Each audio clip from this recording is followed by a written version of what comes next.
नमस्कार। तो जेके एजुकेशन पर आप सबका स्वागत है। तो आज मैं लेकर आया हूँ कार्यपत्र 78, 82 और 80। तो आज अपन कार्यपत्र 78, 82 और 80 का संपूर्ण सॉल्यूशन आज देखने वाले हैं। तो जितने भी चैनल पर नए हैं तो फटाफट चैनल को सब्सक्राइब कर लीजिए। सबसे पहले आइए दक्षता पढ़ लेते हैं। दक्षता क्या कह रहा है कि कहानी कविता को पढ़ी सुनी का अपने शब्दों में वर्णन कर पाना। ठीक है, तो ये कविता बड़ी है। आइए कविता को पढ़ लेते हैं। कविता को पढ़ लेते हैं।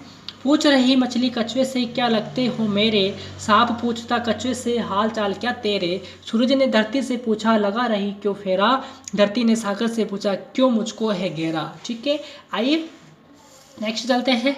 यह सभी एक दूसरे से कुछ न कुछ सवाल पूछ रहे हैं। आप कल्पना करके ऊपर पूछे गए प्रश्न के उत्तर में दो दो पंक्तियाँ लिखिए। आइए प्रश्न देखिएगा। कछुए ने मछली से कछुए ने कहा होगा कि हम दोनों पानी में साथ साथ रहते हैं तो भाई बहन हुए। ठीक है, क्वेश्चन नंबर 2 देखिएगा। कछुए ने सांप से कहा होगा कि मैं तो आराम से पानी में मस्त रहता हूँ, मैं तो आराम से पानी में मस्त रहता हूँ। क्वेश्चन नंबर 3 देखिएगा।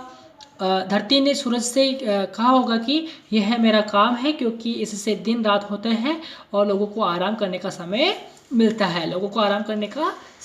है, फिर देखिएगा चौथा क्वेश्चन क्या कह रहा है।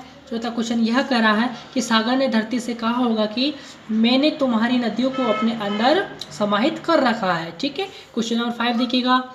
इस कविता को दी गई पंक्तियों की सहायता से आगे बढ़ाए। चांद ने तारों से पूछा, ठीक है, तुमने क्यों मुझको है घेरा। बादल ने पर्वत से पूछा तुम क्यों इतने ऊंचे हो तनते। पेड़ ने छाया से पूछा तुम कहाँ तक फैली हो। क्या पूछा? तुम कहाँ तक फैली हो। ये था कार्यपत्र 78। कार्यपत्र 82 में आ जाओ।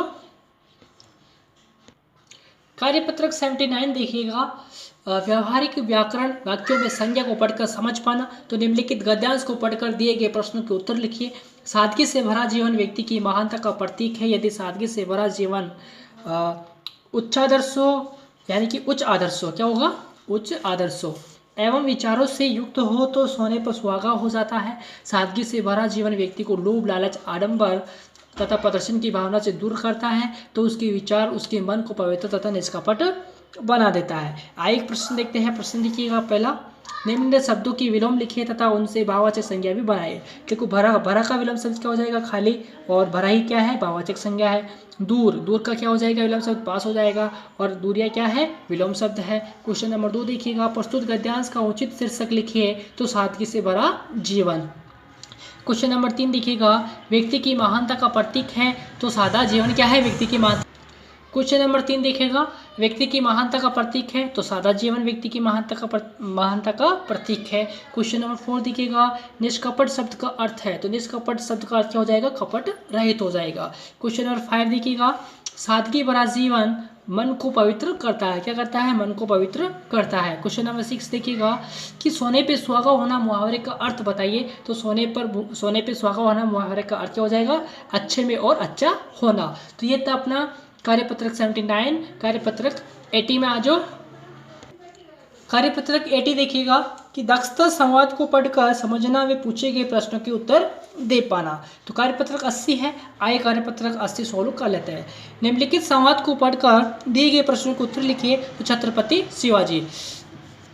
सेनापति युद्ध का क्या समाचार है? तो सेनापति कह रहा है महाराज युद्ध में हम विजयी हुए और बहलोल खा दुम दबाकर भाग निकला। छत्रपति शिवाजी सेनापति आपके हाथ में क्या है और इस पालकी में कौन आया है? तो सेनापति महाराज ये मेरे हाथ में कुरान है और इस पालकी में बहलोल खा की बेगम गौहर बानो है। तो गौहर बानो आपके लिए तोहफा है। कुरान को अपमानित कर हम हमारे मंदिरों व धर्म ग्रंथों का प्रतिशोध ले सकते हैं। तो छत्रपति शिवाजी ने क्या कहा था? सेनापति स्त्री और धर्म ग्रंथ अपमानित करने के लिए नहीं सम्मान के लिए होती है। जाओ इन्हें से सम्मान लौटाकर आओ, यानी कि सम्मान के साथ वापस इसे लौटाकर आओ। ठीक है, क्वेश्चन देखिएगा। क्वेश्चन क्या कहते हैं? क्वेश्चन देखिएगा पहला। युद्ध से दुम दबाकर कौन भागा था? तो बहलोल खा भागा था। फिर देखिएगा प्रश्न 2 क्या कह रहा है कि दुम दबाकर भागना मुहावरे का क्या अर्थ होता है? तो अर्थ क्या होता है? डरकर भाग जाना। क्वेश्चन नंबर 3 देखिएगा।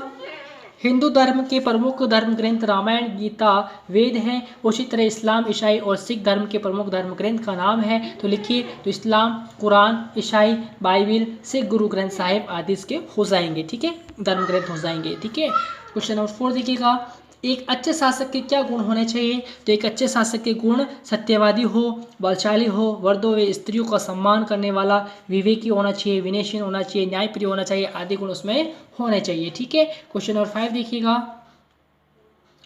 क्वेश्चन नंबर 5 देखिएगा, छत्रपति शिवाजी ने कहा, स्त्री और धर्म ग्रंथ अपमानित करने के लिए नहीं, सम्मान करने के लिए होते हैं। क्या आप इससे सहमत हैं? क्यों? लिखिए। तो हाँ, ये स्त्रियों का सम्मान करना चाहिए, ऐसा करना हमारी प्राचीन संस्कृति हमें सिखाती है। ठीक है, क्वेश्चन नंबर 6 देखिएगा।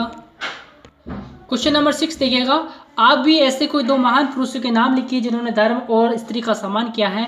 तो महान पुरुषों के नाम हो जाएंगे, गुरु गोविंद सिंह हो जाएगा, महाराणा प्रताप, रानी लक्ष्मीबाई आदि हो जाएंगे, जिन्होंने क्या किया था, धर्म और स्त्री का सम्मान किया है। तो आपको जरूर वीडियो पसंद आया होगा तो फटाफट से लाइक कर दीजिए, शेयर कर दीजिए, और जितने भी चैनल पर नए हैं तो फटाफट चैनल को सब्सक्राइब कर लें।